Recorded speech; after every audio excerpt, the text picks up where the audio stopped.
sebentar lagi kan Paskah. Kira-kira aku mau buat apa ya?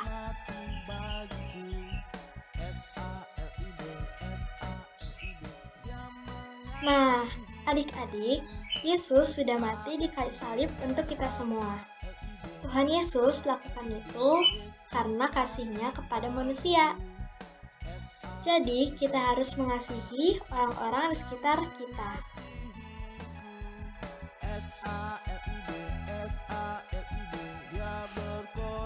Oh iya ya, kata guru sekolah minggu, kita harus mengasihi orang-orang di sekitar kita.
Kita harus saling mengasihi orang-orang di sekitar kita, bisa juga dengan bentuk saling berbagi kepada petani di masa pandemi ini. Dan saya bangga karena saya bisa berbagi kepada petani di masa pandemi ini sesuai dengan apa yang saya punya. Surgawi, ajarku mengenal betapa dalamnya kasih-Mu. Bapa surgawi, buatku mengerti betapa kasih-Mu padaku. Semua yang terjadi di dalam hidupku. Nah teman-teman, tidak usah kita bersusah payah menyatakan kita adalah anak pilihan Allah. Cukup tunjukkan melalui perbuatan dan perkataan kita yang penuh kasih. Dari situlah kasih Yesus nyata dan dapat dirasakan oleh semua makhluk di muka bumi ini. Selamat Paskah, Tuhan Yesus memberkati. Jesus love us and we love Jesus. Dalamnya kasih-Mu. Bapa surgawi, buatku mengerti. Selamat pagi kakak, abang, guru sekolah minggu, dan teman-teman semuanya. Perkenalkan, nama saya Di Leon, kelas 5 SD week 14. Anak sekolah minggu HKBP Bandung Timur. Aku akan menceritakan tentang memaknai momen kebangkitan Tuhan Yesus. Manusia sudah jatuh ke dalam dosa, tetapi karena Allah mengasihi manusia, Ia mengutus anaknya Tuhan Yesus untuk menebus dosa manusia. Yesus dilahirkan oleh Maria di kandang domba di Bethlehem. Ayahnya yang bernama Yusuf. Setelah dewasa, Yesus mengabarkan berita keselamatan kepada orang Yahudi. Banyak yang percaya, tetapi banyak juga yang tidak percaya, terutama ahli-ahli Taurat. Mereka berencana untuk menangkap dan menghukum Yesus. Dengan perantara Yudas Iskariot yang menjual Yesus seharga 30 keping perak. Yesus menderita sengsara, diadili dan dihukum mati, dan disalibkan di Bukit Golgota atau Bukit Tengkorak. Setelah wafat, Yesus dikuburkan. Pada hari ketiga, Yesus bangkit dan naik ke surga dan duduk di sebelah kanan Allah Bapa. Tujuan pengorbanan Yesus sampai wafat di kayu salib adalah untuk menyelamatkan manusia, mengajarkan kepada kita untuk taat kepada Allah demi kebenaran, tetapi kita harus, meskipun kita harus menderita, agar kita mau berbelas kasih kepada orang lain dengan cara rela berkorban demi orang-orang yang membutuhkan bantuan kita. Makna kebangkitan Yesus bagi orang-orang percaya bahwa Yesus sudah mengalahkan maut dan menebus dosa-dosa manusia dan memberi kehidupan baru bagi kita orang percaya. Kita bangkit bersama Yesus Kristus Juru Selamat kita. Selamat Paskah teman-teman. Shalom.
Halo, perkenalkan nama saya Elizabeth Diana Barusitorus. Di sini saya akan menjelaskan makna Paskah, makna kematian Tuhan Yesus, dan makna kebangkitan Tuhan Yesus. Yang pertama, makna Paskah. Makna Paskah yaitu kemenangan Yesus atas kematian bagi umat Kristen dan telah memberikan bukti bahwa Yesus adalah anak Allah dan telah mengalahkan maut sekali untuk selamanya. Dua, makna kematian Tuhan Yesus, yaitu keselamatan bagi umat berdosa yang mau percaya kepadanya dan adanya kepastian akan pengampunan dosa bagi orang percaya. Yang ketiga, makna kebangkitan Tuhan Yesus, yaitu yang menjadi peristiwa penting bagi umat Kristen karena peristiwa tersebut merupakan bentuk keselamatan untuk manusia yang penuh dengan dosa. Sekian dari saya, terima kasih. Saya bukan pasukan berjalan, pasukan berkuda, pasukan menembak. Saya tidak menembaki musuh, tapi saya laskar Kristus.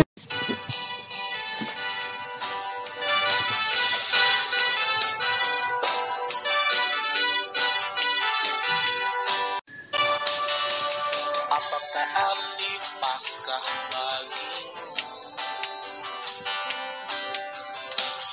Apakah arti Paskah bagimu?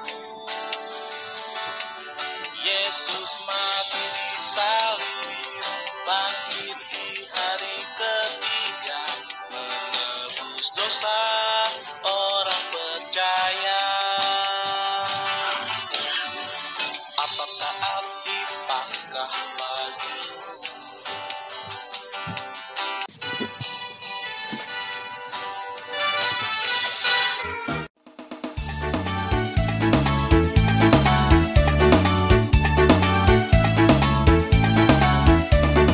Tanda paku di kaki dan tangan, tanda cinta, tanda cinta.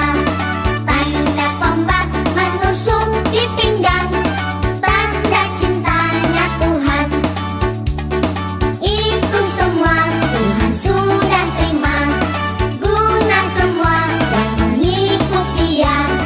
Tanda paku di kaki dan tangan, tanda cinta, tanda cinta. Tanda tombak menusuk di pinggang, tanda cintanya Tuhan. Itu semua Tuhan sudah terima, guna semua yang mengikut Dia. Selamat orang yang tidak melihat, tapi percaya juga.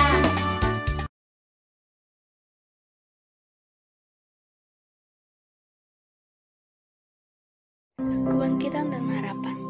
Kebangkitanmu melepaskan kami dari belenggu dosa yang tak terkira. Kebangkitanmu membukakan pintu surga bagi orang-orang yang percaya. Kebangkitanmu memberi harapan bagi orang-orang yang tak putus berdoa dan berharap. Terima kasih Tuhanku, Engkau telah memberi harapan baru bagi saya atau siapapun yang memuliakan. Makna Paskah. Paskah menurutku adalah sebuah festival perayaan yang dirayakan oleh umat beragama Kristen untuk memperingati kebangkitan Tuhan Yesus Kristus kita. Sebab Tuhan Yesus sudah berkorban untuk mati di kayu salib demi menebus dosa-dosa kita, maka dengan kita merayakan Paskah ini, kita sudah mengingat kembali di mana Dia bangkit ke surga. Yesus berkorban dengan nyawanya untuk menebus dosa-dosa kita. Dengan Ia mati di kayu salib, telah membuktikan bahwa Tuhan telah menang mengalahkan maut, dan kita pun bebas dari dosa-dosa.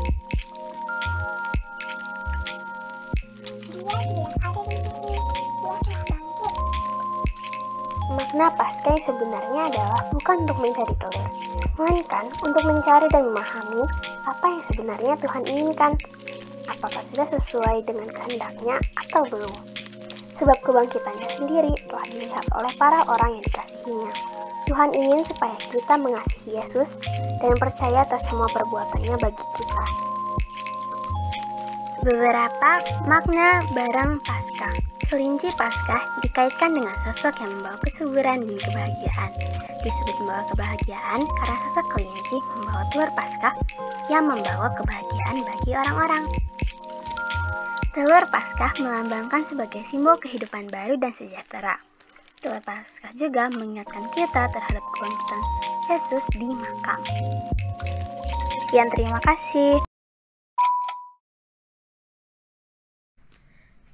Sebelum kita memulai, yuk sejenak kita mari dengarkan lagu ini. Selamat mendengarkan.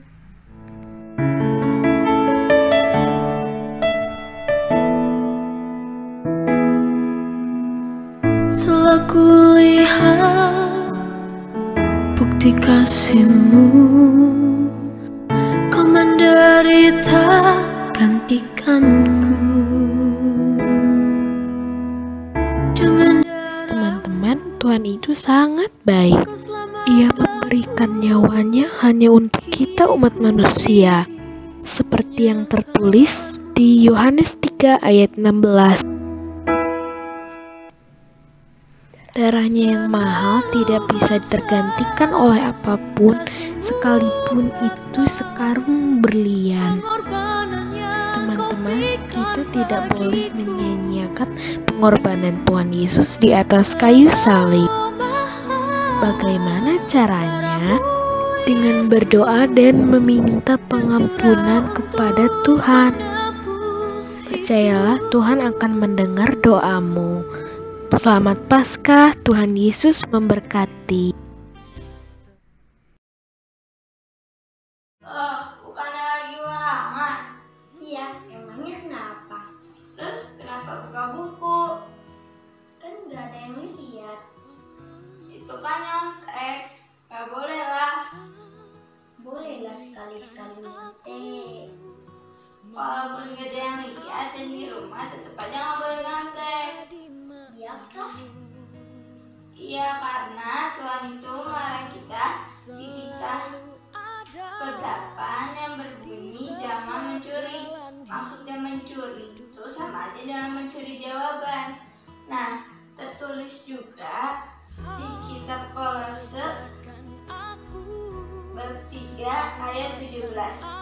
Dan segala sesuatu yang kamu lakukan dengan perkataan atau perbuatan, lakukanlah semuanya itu dalam nama Tuhan Yesus sambil mengucap syukur oleh Dia pada Allah dan Bapa kita. Nah, walaupun di rumah kita tuh nggak boleh nyontek. Terus maksudnya yang ada di kitab Kolose ini, kita harus memulai segala kegiatan kita dalam nama Tuhan Yesus agar semua berjalan dengan lancar tanpa kita melakukan dosa-dosa, apalagi yang udah dilarang sama Tuhan di buku Taurat. Oh, seperti itu. Aku akan mengulang soal ini, ataupun aku akan menggantinya dengan jawaban yang tidak menyontek. Itu baru bagus, jadi kakak. Nah, teman-teman, walaupun di rumah kita juga tidak boleh mencontek, karena mencontek itu adalah perbuatan yang jahat dan dilarang oleh Tuhan. Walaupun di rumah dan tidak ada yang melihat, tetapi Tuhan melihat.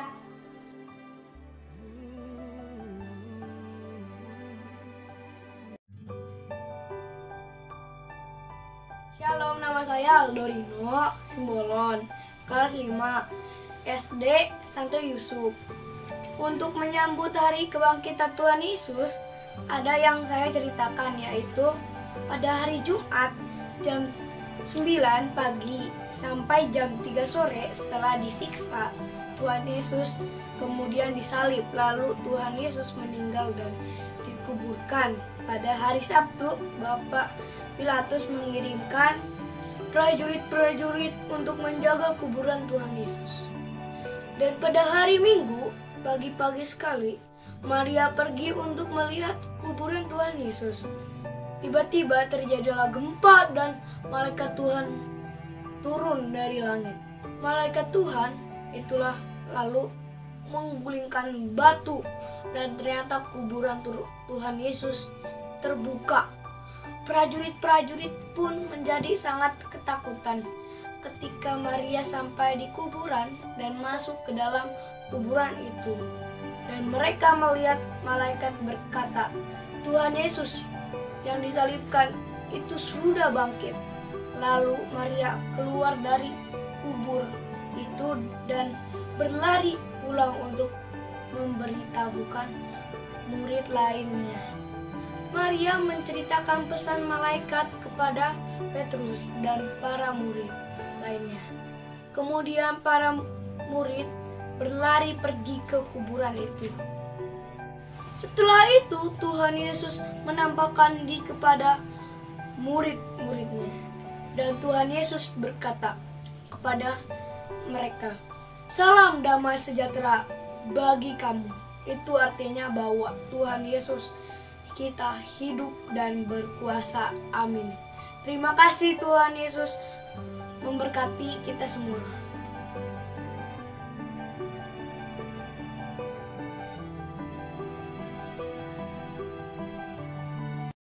Ini ada dompet jatuh nih.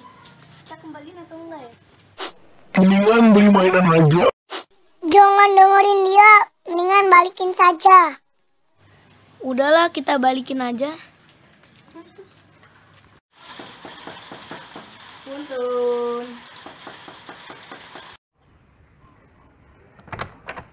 Ya, ada apa? Pak, ini dompet Bapak jatuh dari ujung gang. Ayo masuk. Mari duduk. Iya, dari tadi saya cari dompet saya. Makasih ya. Ini duitnya untuk kamu. Pak, nggak usah Pak. Itu kan dompet Bapak, saya hanya kembalikan. Pernah saya dengar khotbah di gereja kalau dompet jatuh harus dikembalikan sesuai Amsal 28 ayat 6. Kok kamu tidak menerima? Saya doakan anak baik ya. Pak, pamit pulang dulu ya Pak. Makasih ya. Kamu udah menemukan dompet saya. Mari.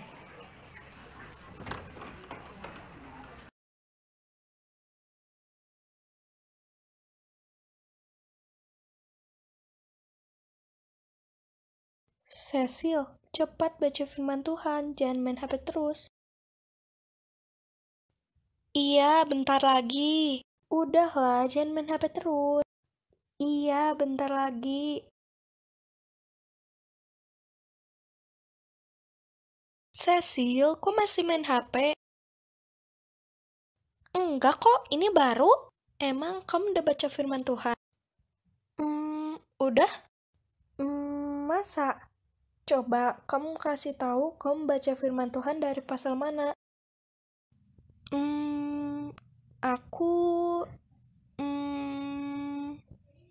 Aku ngantuk Kak, aku mau tidur dulu ya.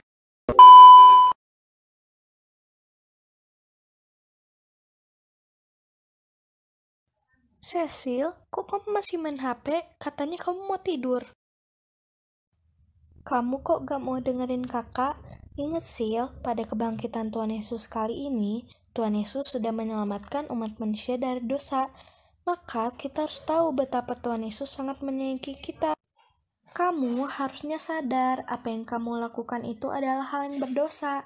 Kamu seharusnya menghargai apa yang Tuhan Yesus lakukan. Kamu harus taat. Iya Kak, aku minta maaf. Aku tahu apa yang aku lakuin itu adalah dosa. Mulai sekarang aku mau taat kepada Tuhan.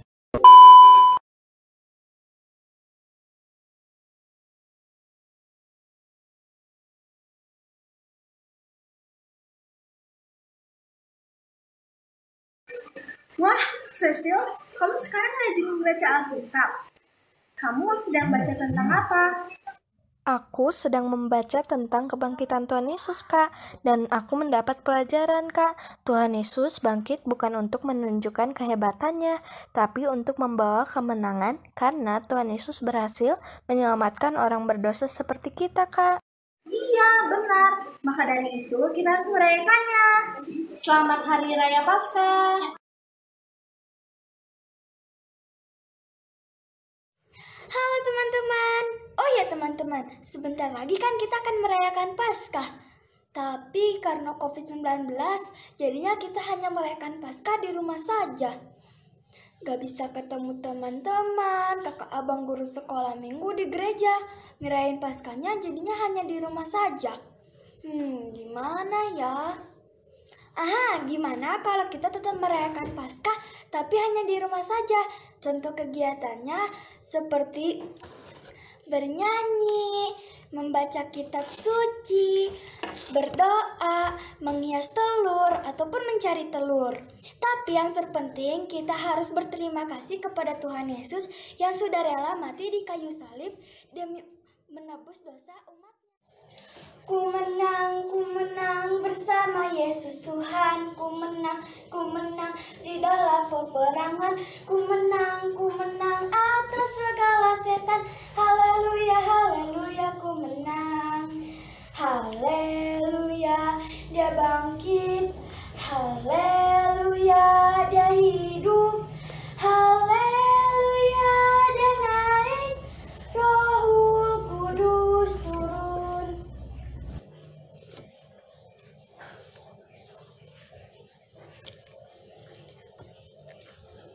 Teman, halo abang kakak guru sekolah minggu. Sekarang Esther akan memberitahu apa arti Paskah menurut Esther.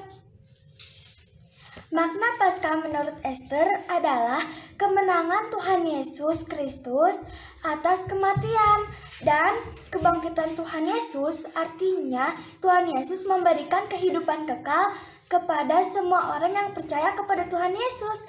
Itu adalah makna Paskah menurut Esther. Terima kasih.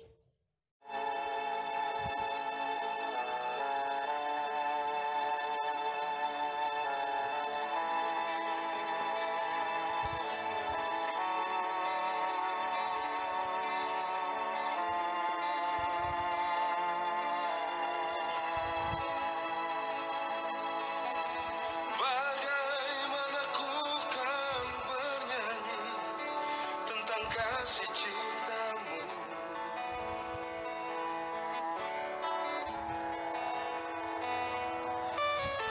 Dapatkah ku rangkai puisi tentang pengorbananmu.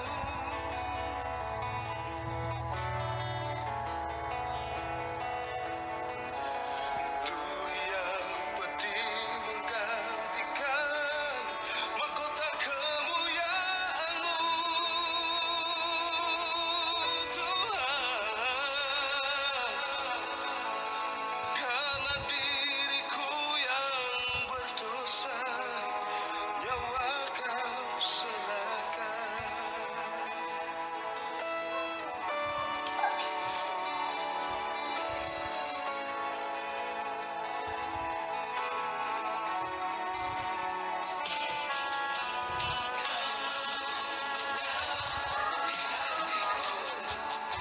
Salam teman-teman dan guru sekolah minggu sekalian. Kali ini Jeremy mau coba bercerita tentang Paskah dan makna kematian dan kebangkitan Tuhan Yesus.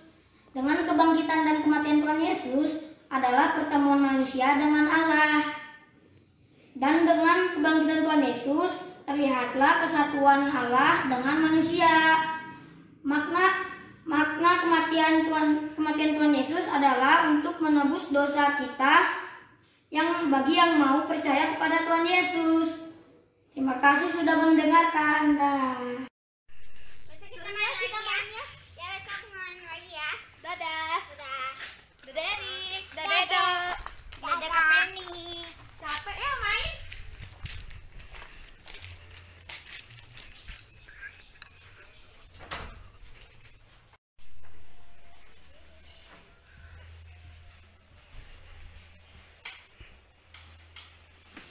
Aku mau istirahat nih, capek banget. Aduh. Kak, jangan lupa berdoa ya. Iya.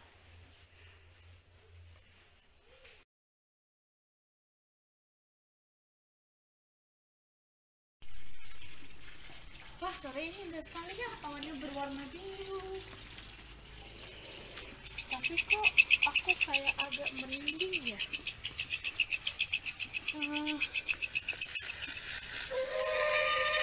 Apa itu?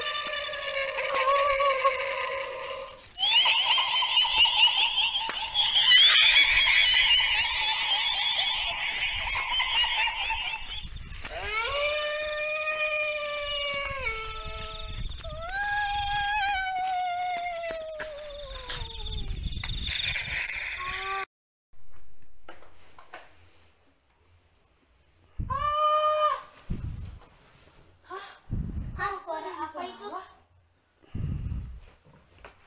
Kamu mimpi buruk ya?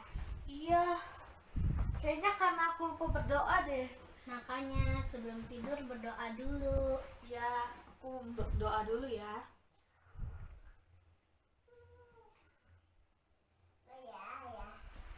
Yaudah, aku lanjut tidur dulu ya. Iya, selamat malam. Ya. Dadah. Aduh. Dadah.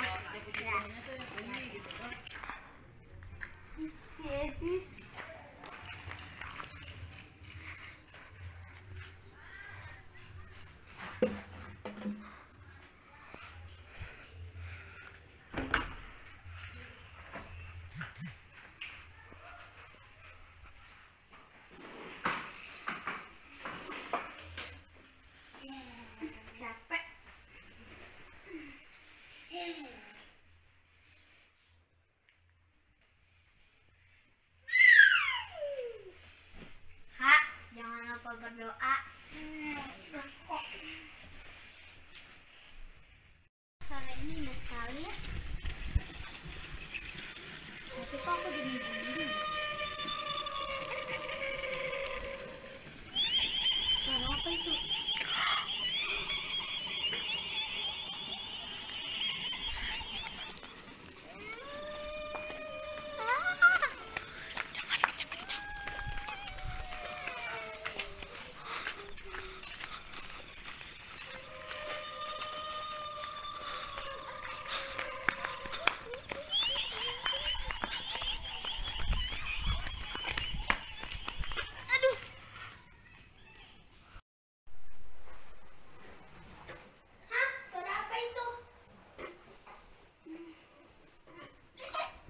Kamu mimpi buruk ya? Cuman mimpi. Makanya sebelum tidur berdoa dulu. Iya.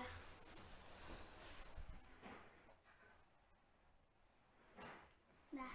Selamat malam. Selamat malam. Salam sejahtera bagi kita semua. Pagi ini, Petrus akan menceritakan tentang makna kematian dan kebangkitan Tuhan Yesus bagi hidup Petrus. Makna kematian Tuhan Yesus bagi hidup Petrus, yang pertama, Tuhan Yesus telah memperdamaikan Petrus dengan Allah. Bisa kita buktikan bahwa Tuhan Yesus rela berkorban mati di kayu salib untuk menebus dosa-dosa Petrus. Bisa kita baca dari Injil Lukas 1 ayat 21 sampai 22. Yang kedua, Tuhan Yesus juga memampukan Petrus hidup di dalam Allah. Contohnya, ketika Petrus melakukan hal-hal yang tidak baik, Allah akan menegur Petrus. Bisa kita baca dari Injil Roma 6 ayat 11. Nah, ini juga tidak kalah gembiranya teman-teman, makna kebangkitan Tuhan Yesus bagi hidup Petrus, yaitu yang pertama, Petrus menerima hidup yang baru. Kehidupan Petrus yang lama sudah Petrus buang, dan kehidupan Petrus yang baru sudah Petrus terima. Contohnya seperti kebiasaan buruk Petrus yang lama, Petrus dilakukan lagi di kehidupan yang baru. Bisa kita baca dari kutipan Lukas 24 ayat 1 sampai 7. Yang kedua, ketika Petrus mendapatkan kehidupan yang baru, Petrus dikasih pengharapan yang besar. Petrus bisa berharap kakek jenis sembuh. Dan Petrus tidak perlu khawatir lagi tentang kakek jenis karena Tuhan Yesus sudah memberikan pengharapan yang besar kepada Petrus. Akhir kata, Petrus mengucapkan selamat menjelang hari Paskah. Salam berbahagia. Shalom.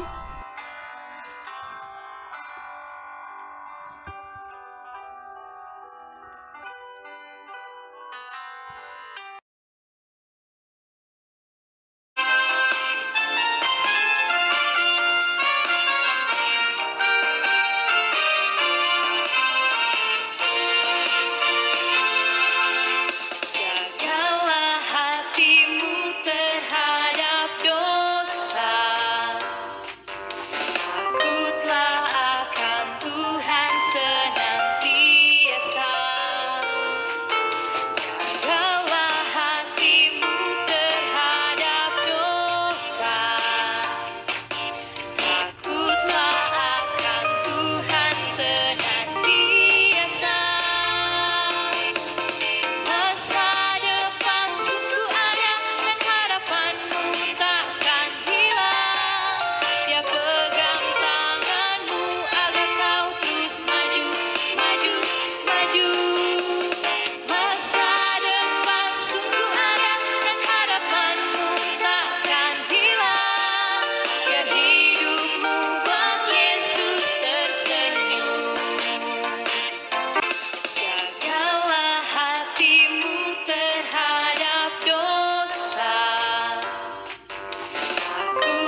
video tentang pengenalan Tuhan Yesus, kematian Tuhan Yesus, dan kebangkitannya.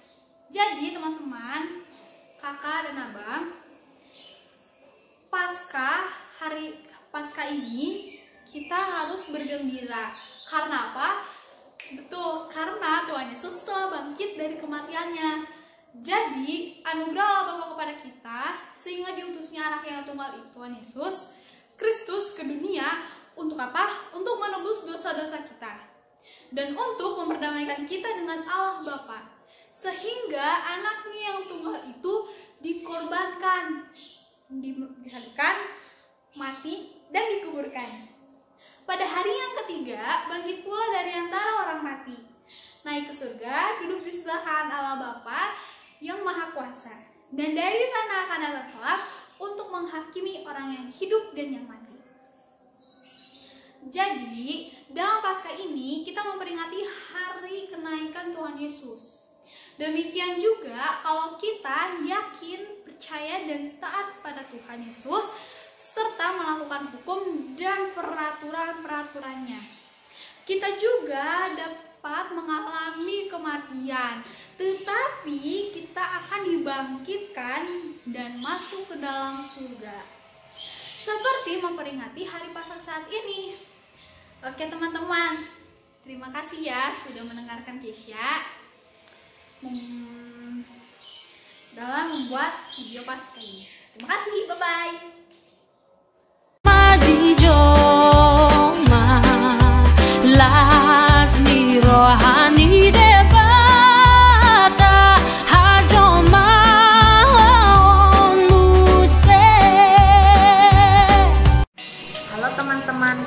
Sekolah minggu yang saya hormati, saya dan keluarga mengucapkan selamat Hari Paskah untuk bagi kita semua.